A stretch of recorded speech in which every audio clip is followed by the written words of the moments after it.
You've felt the game before, you've seen the pieces. It's that cold, sudden silence in a conversation that isn't really silent. It's charged. It's the smile that doesn't reach the eyes, the compliment that lands with the weight of a debt. You've walked away from an interaction feeling inexplicably drained, diminished, or strangely responsible for a problem that wasn't yours 5 minutes ago. You check your own memory, wondering, what did I do wrong? But the truth is more unsettling. You didn't do anything wrong. You simply became the temporary subject of an unconscious ancient law. You have a sensitivity to it. A quiet internal alarm that goes off when the social physics tilt away from authenticity and toward manipulation. You may call it anxiety, or intuition, or people-pleasing. But it's deeper. It's the part of you that recognizes the hidden architecture of human influence. You've been playing on the field where the rules were never explained, using a map that only showed the nice parts of town, while others navigated confidently through the back alleys of power. This video is not about becoming a manipulator. It's about the hidden pain of the unarmed empath in a world of hidden influence. The paradox you are living is this: your innate desire for genuine connection, your empathy and your trust, the very traits that make you a good, compassionate person, have made you unconsciously fluent in the language of dark psychology. Not as a speaker, but as a primary target. You learn to decode subtle aggression as a survival tactic, to sense covert contracts, to avoid exploitation. The thing that made you a good person also made you hypersensitive to the game. And now, that hypersensitivity leaves you exhausted, cynical, or chronically doubting your own perception. You are not paranoid, you are perceptive. And you're tired of paying the emotional tax for a game you never agreed to play. Let's move from gut feelings to geometry. Let's map the hidden physics. What we're examining are not the actions of mustache-twirling villains, but the fundamental, often unconscious, operating laws of social leverage and psychic self-preservation. This is the substrate of social power. To understand this, we need 3 foundational frameworks. First, the zero-sum social calculus of the reptilian brain. Deep within our neuroarchitecture lies the old brain, concerned with survival, status, resources, threat. In moments of insecurity, scarcity, or fear, this calculus can override higher empathy. It begins to view social dynamics as a zero-sum game. For me to gain, you must lose. Your empathy picks up on this shift, the micro-expressions of contempt, the subtle posturing, long before the conscious mind can articulate it. Your nervous system is registering a predator-prey dynamic, even in a boardroom or a family living room. Second, we look to Robert Cialdini's principles of persuasion, viewed through a dark lens. Principles like reciprocity, scarcity, and commitment and consistency are neutral tools, but in a dark psychology framework, they are weaponized.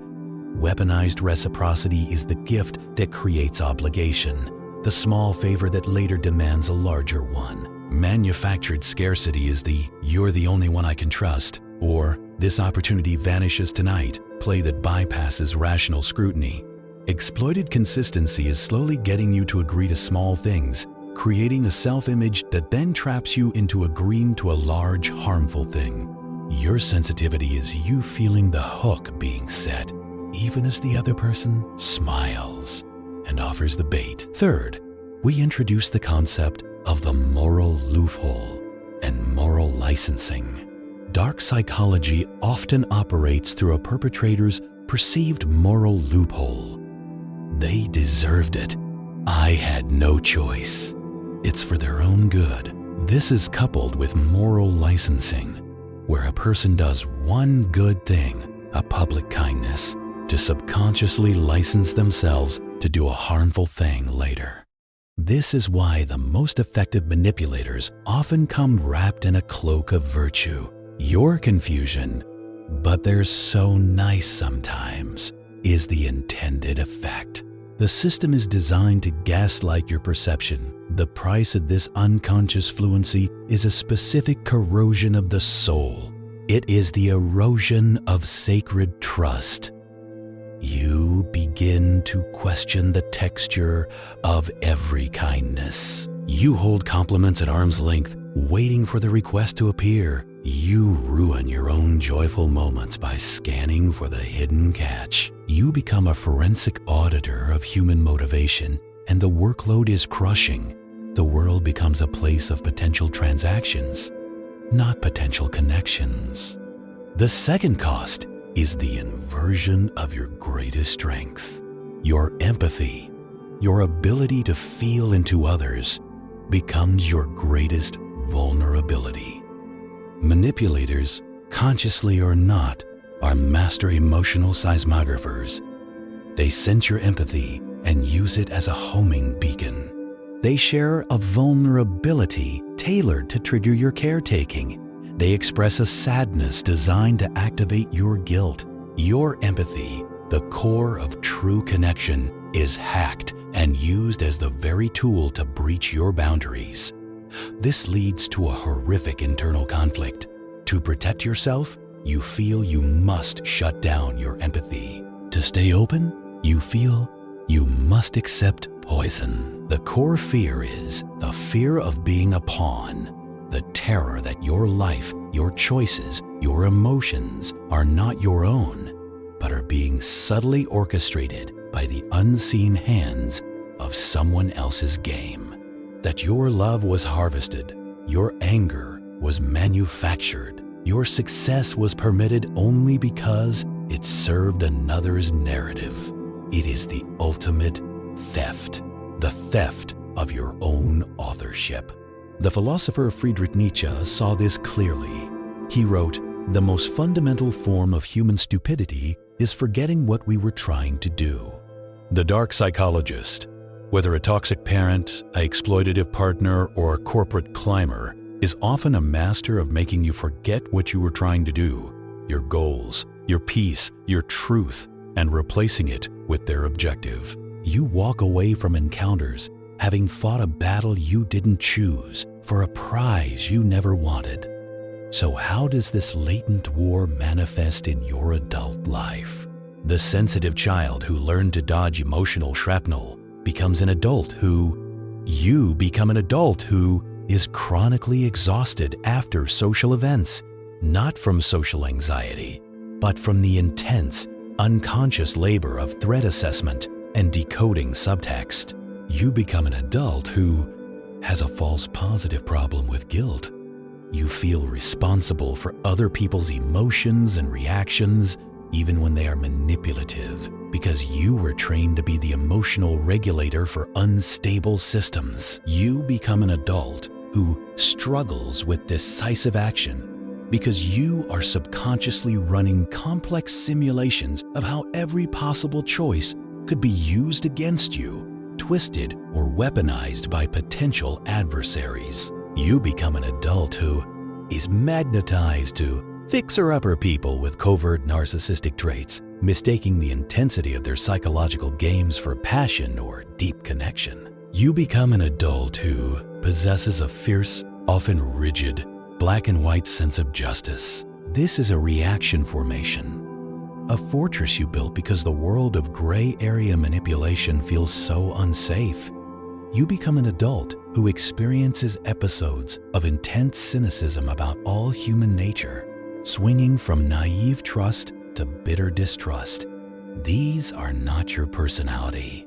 They are the defense protocols of a psychic immune system that has been under constant, low-grade siege. The first step of unlearning is not to become cunning. It is to witness the game without playing. It is to see the hook, acknowledge its existence, and consciously choose not to bite. It is the internal shift from, "Why are they doing this to me?" to, "Ah, that is a technique. I see it." Healing, therefore, is the deliberate cultivation of armored authenticity. It is building a self that is so grounded in its own truth, so clear on its own values, that manipulation simply finds no entry point. The goal is not to build a higher wall, but to become a less appealing target. It begins with the sovereignty of no without explanation. Practice delivering a clean, calm no or I don't think so without layering on excuses, justifications, or softening apologies. You are retraining your nervous system that your boundary is reason enough. This drains the swamp where manipulation breeds. It continues with the practice of temporal discounting. When faced with high-pressure persuasion, scarcity, now or never, consciously impose a 2-4 8-hour delay. That sounds interesting. I need to sleep on it and I'll get back to you tomorrow. True opportunities respect time. Coercion hates it. This simple pause breaks the hypnotic rhythm of the press. It deepens with energy accounting. Start viewing your time, attention, and emotional capacity as a finite currency. After any interaction, ask not what did they want, but what did that interaction cost me? And what was the return on that investment? If the cost consistently outweighs the return, you have identified a psychic vampire, regardless of their intentions. The goal is not to live in a state of paranoid analysis. It is to develop such fluent self-trust that dark psychology becomes irrelevant to you. Like a ship too heavy and purposeful to be rocked by small waves, the psychologist and Holocaust survivor Viktor Frankl, who faced the ultimate dark psychology of the Nazi regime, wrote, "Between stimulus and response, there is a space. In that space is our power to choose our response. In our response lies our growth and our freedom." Your power lies in expanding that space. When you feel the hook, the guilt trip, the invisible obligation, pause. In that pause, you reclaim your authorship. The 3 laws are real. They operate in the shadows of human nature. But there is a higher law, the law of the integrated self. A self that knows its own worth cannot be bargained with. A self that owns its own time cannot be rushed. A self that listens to its own empathy as a guide, not a target, cannot be led astray. You were not born to be a player in a hidden game. You were born to build a real one. A game of your own design on a field of your own choosing, with rules of transparency, respect, and mutual growth. Arm yourself not with tricks, but with truth. Your perception is not a curse. It is your early warning system. Now, pair it with the unshakable sovereignty of your own yes and your own no. If this mapping of the hidden landscape empowers you, share this with one person who needs to see the rules. And subscribe for more journeys into the architecture of power, self, and healing. This is not about learning to manipulate. It's about learning to become manipulation-proof.